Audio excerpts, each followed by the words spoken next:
Welcome everyone to geometry. We want to take a look today at section 25, which is transformational geometry. And this section is of particular interest to us for a couple of different reasons.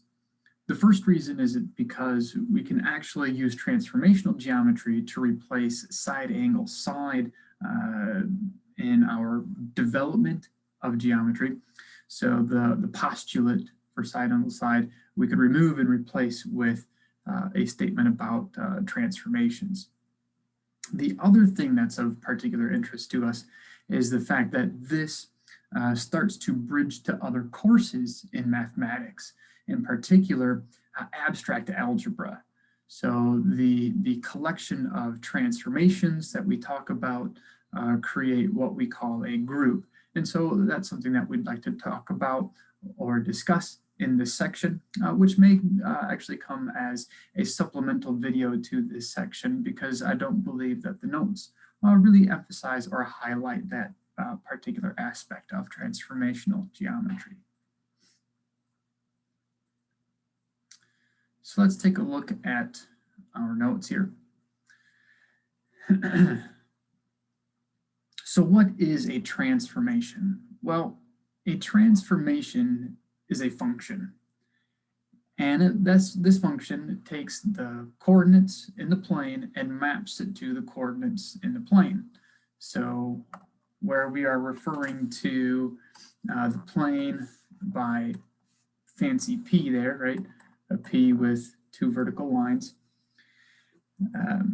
So when we're talking about the plane, right, we're talking about coordinates x comma y is the idea. We won't use coordinates in this section. Coordinate geometry we'll look at in the next section. So for here, we want to take points in the plane and map it to other points in the plane. And this function that we use should be one-to-one and onto. So again, a transformation is a function that is one-to-one and onto, whose domain and codomain are the plane. Specifically, whose range is the plane as well, since it's onto. So a function is one-to-one if different inputs have different outputs, and a function is onto as long as we map to all of the codomain, right? The range should equal the codomain here. So we take the plane and we map it to the plane, and every point gets covered. So a function that is one-to-one and onto is sometimes called a one-to-one correspondence or a bijection. Now, bijection I think is the most common name, and that actually comes from the other versions of the names for one-to-one and onto. In particular, that a function that is one-to-one is called an injection, and a function that is onto is called a surjection. So a function that is injective and surjective is called bijective or a bijection. All right. So a comment on notation. If we take a point in the plane and we put it into our function f, it gets mapped to or it gets sent to another point in the plane, of course, because that's the outputs of our function. So it would be called, right, that's f of p, of course. The output is f of p, but we denote it by p prime. That will make the notation a little bit shorter for us. All right. So what we want to investigate in our transformations is what happens to points, lines, angles, polygons. What happens to these things as they're sent through this transformation? So again, keep in mind that what we're transforming, what we're actually mapping is the entire coordinate plane. So we're not taking a triangle and mapping it. We're taking the entire plane and we're mapping it. It just happens to be that we're focusing on what happens to a triangle, or what happens to a line, or what happens to an angle. So the question is that we want to answer. The question is, does it preserve the line? Does it preserve the angle? Does it preserve the triangle? These sorts of things. So when we say preserve, we mean, does it end up being the same thing that we started with, just in a different location? Right? Are the two things congruent? So that's what we mean by preserve. So that is a transformation. We are interested in particular in a particular type of transformation called an isometry. And an isometry is a transformation that preserves the distance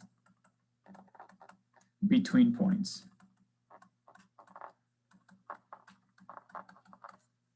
Now again, when we look at coordinate geometry, then we'll actually calculate distances between points and maybe observe that these distances stay the same.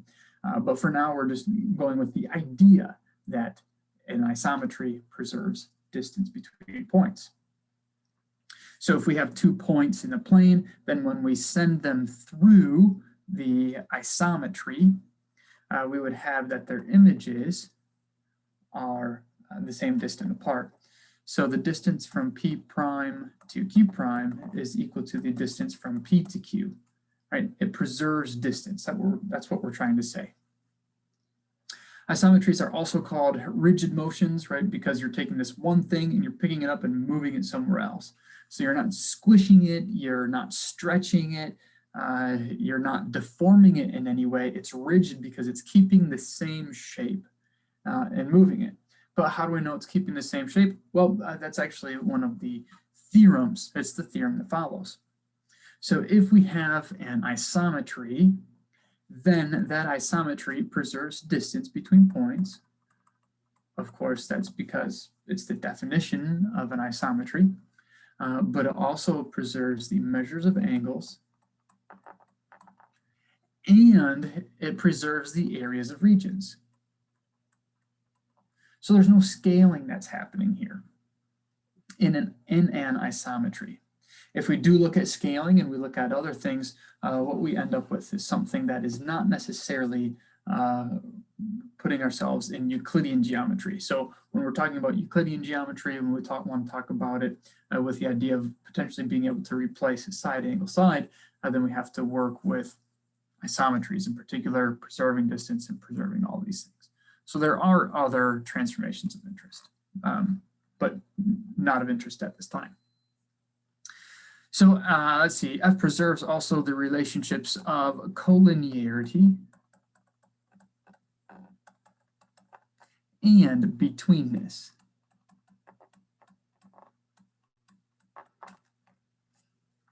And then when mapped through the isometry, right, under F, the image of a geometric figure is congruent to the original figure. So any line is congruent to, and any image of a line is congruent to the original line. Any image of a line segment is congruent to the line segment, right? The distance is the same there. It's still a straight line. A polygon, its image is congruent to the original polygon, and then for circles as well, of course, the image is congruent to the original circle. So that's what we get from an isometry. We have all of these nice properties that allow us to then have discussions about what's happening among our objects, among our points, in particular what is happening to our geometric figures as we send them through isometries. All right. So in the next video, we'll take a look at the 4 types of isometries that are of interest to us. We'll see that they are essentially the only isometries. So we'll take a look at that in our next video. So I'll see you here again shortly.